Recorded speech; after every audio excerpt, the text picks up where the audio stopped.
first act when defending. I think it's like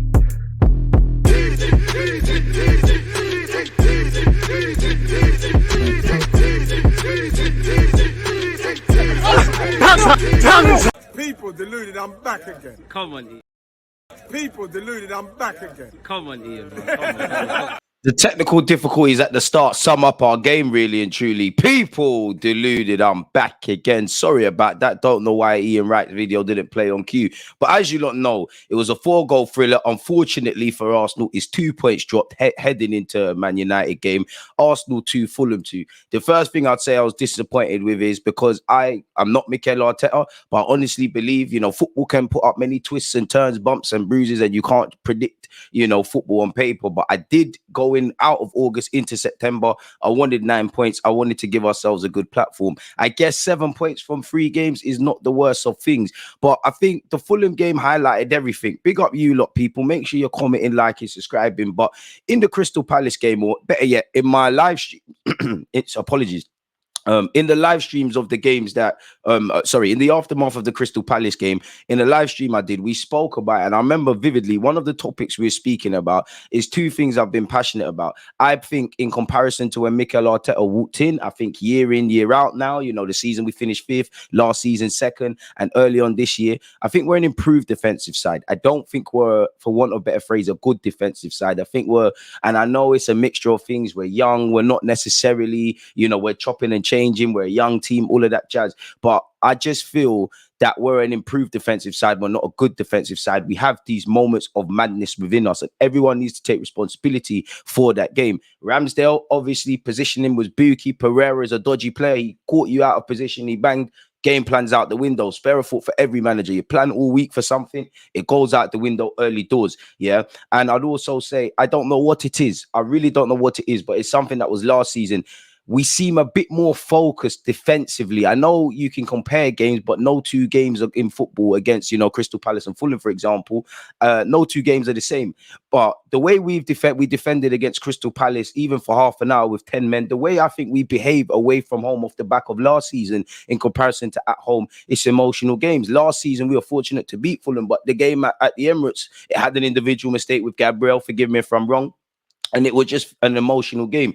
And really and truly, you can't sit there and lie to yourselves. A draw is probably the fairest result. We're probably fortunate, really, because Fulham did deserve something from the game. I would say the only positives is that if you can't win, don't lose. You know, whereas we started off in a position where we were getting no points. So we've got 1. Saying that when you go ahead in the Premier League, definitely in the circumstances that we found ourselves in, you need to bring it home, really. Unfortunately, United were able to come from behind and win 3 goals to 2. And I really and truly think the only positive, Fabio Vieira, you know, won a penalty, forgive me if I'm wrong, sexy assist, if I'm honest with you, for Eddie Nketiah. Eddie Nketiah is another positive. He can count himself unlucky not to have started, really. Now, I haven't read Mikel Arteta's press conference, and I'm a big fan of Trossard, but I can see why you don't start, and it's difficult. You know, you ain't really been given starts to kind of thrive, and I'm not singling him out because he weren't the worst player on the pitch, but I think we lost a lot of balance with Martinelli and probably Eddie Nketiah not starting. I'm not trying to lead no Havertz hate crusade or something, but that was the first game where I've looked at Havertz and thought, yeah, I want to, in general, I want a bit more, but I never saw enough, really. And I think we ultimately shot ourselves in the foot. The way we behaved in that game saw us draw. That was there in, ironically, Aston Villa away, which was one of the only times we were emotional away from home. The Man United game last season, and we all remember Bournemouth, and there was plenty of games where there was a bit of drama in that regard. We need to be more efficient and effective, and just simply put, have more quality across 90 minutes, because for all the possession in the first half, we did not convert it into anything. I felt we looked a bit unsure of what we wanted to do. Again, at the end of the day, we went into this game 6 points, but I still think there's teething problems with the system. I think, you know, our back 4 looked a bit disjointed. We weren't playing as crisp and whatnot. I think the chances we had in the first half, like, we really should be looking to, we didn't create enough for the attacking capacity I think we have, but I don't think we did enough.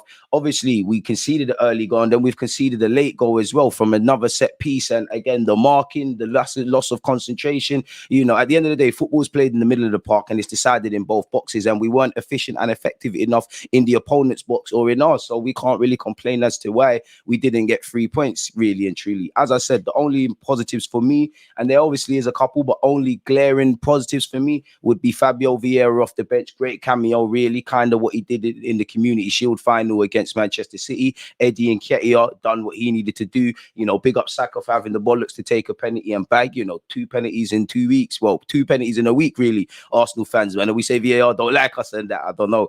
But yeah, we didn't deserve anything. And, you know, I know Ramsdale's my guy, but he needs to cut out these moments of, I wouldn't even say moments of madness, but loss of concentration. You know, it's all fun and games. Matt Turner on the bench. Raya's probably licking his lips now. I think it would be reactionary, but you get the point. And we didn't get that insurance policy heading into a top 6 clash against Manchester United, where you know, you kind of want that. There's nothing we can do but move on. You know, again, I'm not going to lie, Mikel Arteta, I don't think you should give up on the system, really and truly, because this is what you want to do. But at least in that first half, for me, it's the first time I felt we were shoehorning. We didn't look like we were full in terms of what we fully understood what we needed to do. It looked like collectively and individually we're lacking clarity.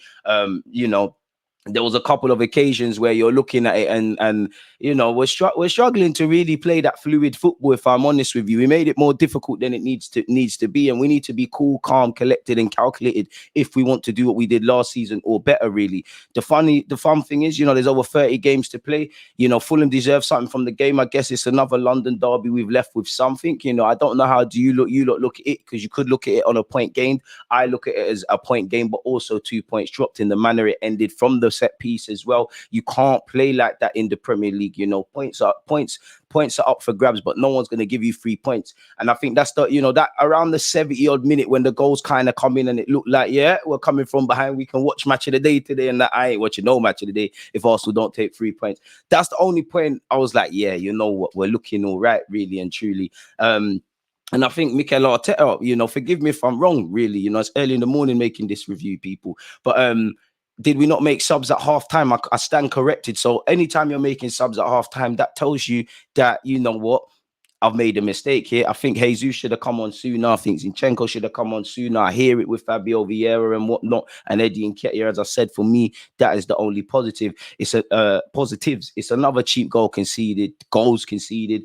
It's unnecessary. It's like at the Emirates, we just want everybody to score. We don't defend with that level of focus, and I don't know what it is. I don't know if it's because we're comfortable. You know, the Emirates pitch is sexy. The fans are making noise. It's our home. I don't know what it is at the Emirates compared to away from home, but the level of focus that we play with away from home in every action we do, we need to do that at the Emirates, really and truly. So, you know what, 7 points from 3 games, it's not too bad, but it should be 9, innit? We can't go back in time. We're just going to have to hold that one and move, really. I think Fulham came, they withstood the amounts of possession we had without really doing anything. I think they were positive. Obviously, they were brave. Again, the game is flipped on its head when a goal is conceded early doors, and they fought to remain, really. You know, we needed to defend that set piece with our lives. A bit like the Nottingham Forest game, we could have won the game and then dissected the performance. But this is why you have to, whether you win, lose or draw, you need to look at exactly what's happened over 90 minutes, because sometimes, you know, you're not going to get the results. Sometimes you win when you don't deserve to win. Sometimes you play well and lose. Sometimes you shouldn't even get a point from a game and you get a point. And across many aspects, Fulham clearly played higher to, like, closer to their full capacity than we did, really and truly. I don't think there's a single starting player that could say, yo, I couldn't have done better. And we're a team, you know. I don't want to see people we can talk about their incidences or them, but I don't want to see people talking about, you know, Kai Havertz will be the fool guy today.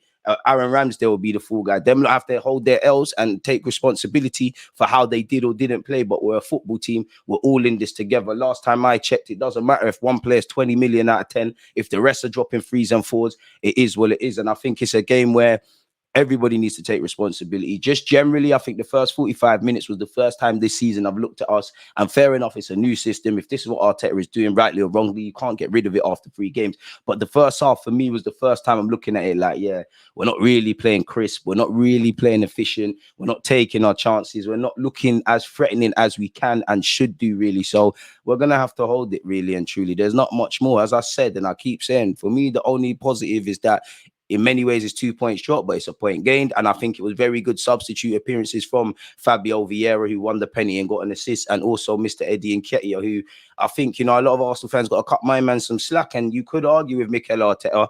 Again, if it worked and we won and we ran away with it, everything worked. But you could ask yourself, why didn't Eddie Nketiah deserve to start? I know a lot is made about Trossard, and clearly Trossard's wavy. He does deserve more starts and things. But Eddie Nketiah has been in a decent bit of form. I have to understand it. Again, for me right now, I hope Havertz gets through this. But on hindsight, Mikel Arteta, could that have been a game Havertz holds bench and we go to more traditional lineup, really and truly? Because again, our back five weren't really crisp. You know, again, I understand multifunctional players and putting people wherever you want and doing all these things, but you could argue, you know, you look at that back four, you know, apart from, forgive me if I'm wrong, Saliba and if you include Ramsdale, you're playing everyone all about the place. And we're not like Man City. Like, we need a bit of time to start gelling and things like that. And you have to wonder how much of the build-up play, and it weren't the case against Crystal Palace, but against Fulham, how much of our build-up play was killed, because we didn't really look like a team for the majority of the 90 minutes that was going to bag or really defend properly or just win the midfield battles, really and truly. You are wanting a lot more from Kai Havertz. I still stand by the guy and things. I don't know if you're ever going to be on what we need you to be on. Mikel Arteta's going to have to get something out of it, but we didn't deserve to win, innit? We didn't deserve, especially if you don't deserve to win and you find yourselves, you know, with not too long to go before the end of the game, you've turned it around, however you've done it, you need to come away with that. And as I said, it's very different. The team that kind of has defended to the level we did for that whole game, or better yet, the moments we conceded, and the team that was there at Crystal Palace from the start, let alone the last half an hour down to 10 men, I don't know what's going on. I don't know what they were doing in South London that's different to North, but generally that has been a theme of Arsenal more so last season. We just look a bit more crisper, especially moments where Fulham didn't necessarily do that, but moments where under the cosh, it looks, you know what I'm talking about, people, them scary moments, you think like you're going to concede. I don't know what happened, innit? I guess that's down for Mikel Arteta and the boys to try and put right. You've got no choice. What I would say is the only saving grace is it's early in the season. These are problems that have been there at Arsenal. So it's early in the season. Learn from your problems, and you're going to need to learn because you've got Manchester United next. You know, you beat Man United. It's not that no one cares about Fulham, but you move in it, really. You know, Man United's another London derby. Half their fans live here. I had to. I'm sour. We never got 3 points. But yeah, on that note, don't forget to like, comment, subscribe. Let me know your thoughts. It's disappointing, but if you can't win, don't lose. So I'm just going to use that to console myself. Now, I don't know about you lot, but it's off to enjoy Carnival now, people. You lot stay safe, stay blessed. Smash the like button. Let me know your thoughts. One love. You